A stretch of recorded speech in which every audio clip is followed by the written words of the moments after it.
Good morning, my dear students. I hope that you are fit and fine at home. Class 9th. Today, I will discuss fourth part of chapter first, the French Revolution of your history. I, Vashish Nirwal, from Scholar's Pride, welcomes you all in the today's class. So let's start. Today's topic is the region of terror. देखिए, वो शासनकाल जिसमें बहुत ज़्यादा डर था, जो डरावना शासनकाल आप उसको कह सकते हो, और वो डरावना क्यों था वो हम पढ़ते हैं। The period from 1793 to 1794 is referred to as the region of terror, as Robespierre followed a policy of serve control and punishment. क्योंकि ये एक साल का जो टाइम पीरियड था ये इसलिए भयानक था, इसलिए डरावना था क्योंकि जो रॉबर्ट प्यारे थे उन्होंने एक पॉलिसी लॉन्च की जिसमें वो लोगों को सर्व करते थे, कंट्रोल करते थे और साथ में उनको पनिशमेंट देते थे। ऑल हिज एनिमीज़, उनके जितने भी एनिमीज़ थे, किसके? रॉबर्ट प्यारे के। जैसे कि उसमें कौन कौन आए? Nobles, clergy and member of other political parties, even member of his own party who did not agree with his method were arrested, imprisoned and guillotined. Basically ये उन सभी लोगों को सज़ा देता था जो इसकी बातों को नहीं मानते थे, फिर चाहे वो कोई चर्च से बिलोंग करता हो, क्लर्जी हो, या वो कोई नोबेलिटी उससे स्टेट से बिलोंग करता हो, या वो खुद उसका ग्रुप का व्यक्ति ही क्यों ना हो। ये क्या करता था? उसको सज़ा देता था, या तो उसको जेल में भेज देता था या उसका सर कटवा देता था। Robespierre government issues laws placing a maximum ceiling on wages and prices. Robespierre की जो सरकार थी इसने एक कानून पास किया कि सबसे ज़्यादा मैक्सिमम सीलिंग, सबसे ज़्यादा जो दर है, जो टैक्स है, वो वेजेस और प्राइस पे है। उसमें इन्होंने जो लगाया, जैसे meat and bread were ration, peasants were forced to transport their grain to the cities and sell it at the price fixed by the government. Robespierre ने कहा, भैया शहर में जाके अपने अनाज को बेचो और जो सरकार फिक्स करेगी पैसा, उसी पे आपको उनको सामान बेचना है। मतलब उसमें किसी का भी कोई भी हस्तक्षेप हमें पसंद नहीं होगा। The use of more expensive white flour was forbidden and all citizen were required to eat the equity bread a loaf made of whole wheat. तो उन्होंने कहा वाइट फ्लोर बहुत महंगा होता है और इसलिए सभी सिटीज़न वही ब्रेड खाएंगे जो सब खाएंगे। चर्च को बंद करवा दिया और जो बिल्डिंग्स थी उनमें बैराक्स बनवा दिए, ऑफिस बनवा दिए। Robespierre pursued his policies so harshly that even his supporters began to demand moderation. अब रॉबर्ट प्यारे ने इतनी बुरी हालत लोगों की वहाँ कर दी कि जो उसके खुद के व्यक्ति थे, जो उसके खुद के चहीते लोग थे, जो उसके सपोर्टर थे, अब उनका संयम टूटने लगा। और जब संयम टूटता है किसी का तो देखिए फिर क्या हुआ। Finally he was convicted by the court in July 1794। तो रॉबर्ट प्यारे के खिलाफ कोर्ट में केस चला जिसमें रॉबर्ट प्यारे को 1794 में जुलाई में अपराधी घोषित कर दिया गया और अरेस्ट कर दिया, और अगले उसको आदेश दिया गया कि जिस दिन, जैसे आज वो अरेस्ट हुआ, कि अगले दिन इसके गर्दन इसके धड़ से अलग कर दो ताकि ये टेरर ख़त्म किया जा सके। Next topic is a directory rules France. ठीक है, डायरेक्टरी का मतलब जो संचालक होता है। फिर क्या हुआ, एक नया कॉन्स्टिट्यूशन इंट्रोड्यूस किया गया which denied vote to non propertied section of the society. संविधान के अनुसार कहा कि जो गैर उचित सेक्शन है वो भी वोट दे सकेंगे।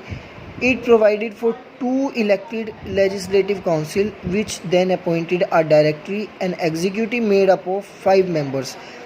फिर 2 व्यक्तियों को गठित किया गया, डायरेक्टरी और एक एग्जीक्यूटिव मेथड जिसमें 5 member. Directors often clashes with legislative councils who then sought to dismiss them. Directors often clashes with the legislative. Directors ने legislatives के साथ जो व्यक्ति लोगों को फ्रेम करता है उसके साथ लड़ाई झगड़ा किया, जिसके बाद उनको डिसमिस कर दिया गया. The political instability of the director paved way for the rise of military directory Napoleon Bonaparte. और जब देखा कि डायरेक्टर्स अच्छे से काम नहीं कर रहे, तब एक मिलिट्री गठित की गई जिसका संचालक नेपोलियन बोनापार्ट को घोषित किया गया. अब देखिए, आज का लास्ट टॉपिक है हमारा वीमेन रिवॉल्यूशन. अब पहले टाइम से ही from the very beginning women were active participant in revolution. औरतें भी बढ़ चढ़ कर इस रिवॉल्यूशन में भाग ले रही थी शुरू से ही. They hope that their involvement would pressurise the revolutionary government to introduce measures to improve their life. उनको लगता है कि कहीं ना कहीं अगर हम भी युद्ध में सहभागी बनेंगे तो कहीं ना कहीं हम लोगों को भी बेनिफिट होगा, हम लोगों की भी इम्पोर्टेंस बढ़ेगी.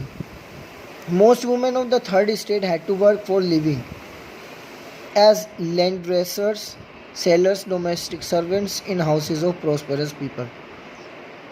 उनकी खुद की बेचारों की कोई इज्जत नहीं. वो चाहती थी कि उनके सेल्फ रेस्पेक्ट हो, क्योंकि वो सिर्फ और सिर्फ प्रशंसा के लिए कार्य करती थी. दूसरे के घर में जाके बर्तन साफ करना या सामान बेचना, तो इस तरीके के काम बेचारी करती थी. क्यों करती थी? नौकरी इसलिए नहीं कर पाती थी because most women did not have access to education और जॉब ट्रेनिंग. क्योंकि उन बेचारियों को क्या किया जाता था, ना तो उनको पढ़ाया जाता था, और जब पढ़ाया नहीं जाता था तो उनको जॉब भी नहीं मिलती थी. To discuss and voice their interest women started their own political clubs and newspaper. अब अपनी आवाज़ को उठाने के लिए, अपनी इच्छाओं को जागरूक करने के लिए औरतों ने अपने खुद के राजनीतिक क्लब बनाए और न्यूज़पेपर छपवाने शुरू करे, जिसमें the society of revolutionary and Republic women was the most of them. जिसमें उन्होंने जो इन रिवॉल्यूशन में और जो रिपब्लिक कराने में विमेन के जो राइट्स हैं उनके लिए, उनका नाम उसमें आने लगे. Women were disappointed that the constitution of 1971 reduce them to passive citizen. वे इस बात से नाराज़ थे कि जो 1791 में जो अमेरिकन कॉन्स्टिट्यूशन बना था, कि उन्होंने क्या किया, विमेन को पैसिव सिटीज़न छोड़ दिया, कि विमेन को किसी भी तरह का कोई अधिकार नहीं है. The revolutionary government did not introduce laws that helped improve the lives of women. और साथ ही सरकार ने कोई ऐसा कदम भी नहीं उठाया कि ताकि औरतों की स्थिति को सही किया जा सके.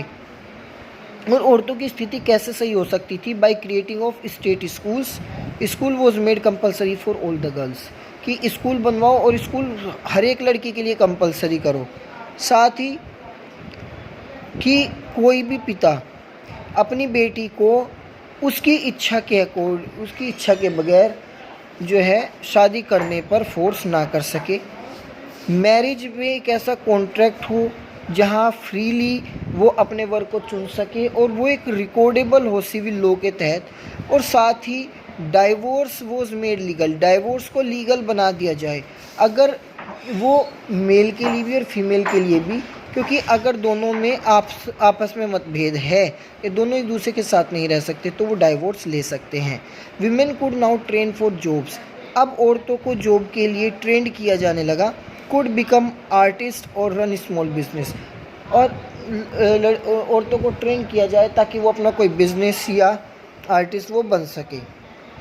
During the reign of terror, क्योंकि जिस दौरान टेरर रीजन था, शासनकाल था, the new government issued laws ordering closure of women's club and banning their political activities.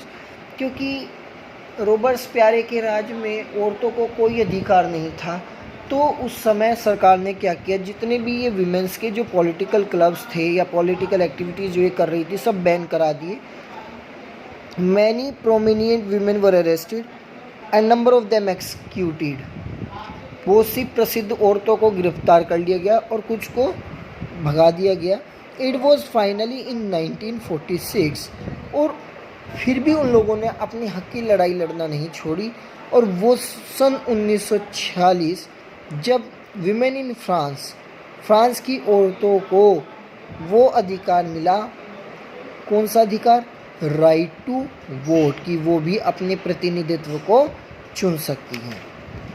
So my dear student, that's all for today and have a nice day. Tomorrow positively we will complete the rest of the part of this chapter. Thank you and have a nice day. Once again I'm requesting you that COVID is on the top, so please don't roam here and there. Stay at home, use sanitizer and take care of your health. Thank you.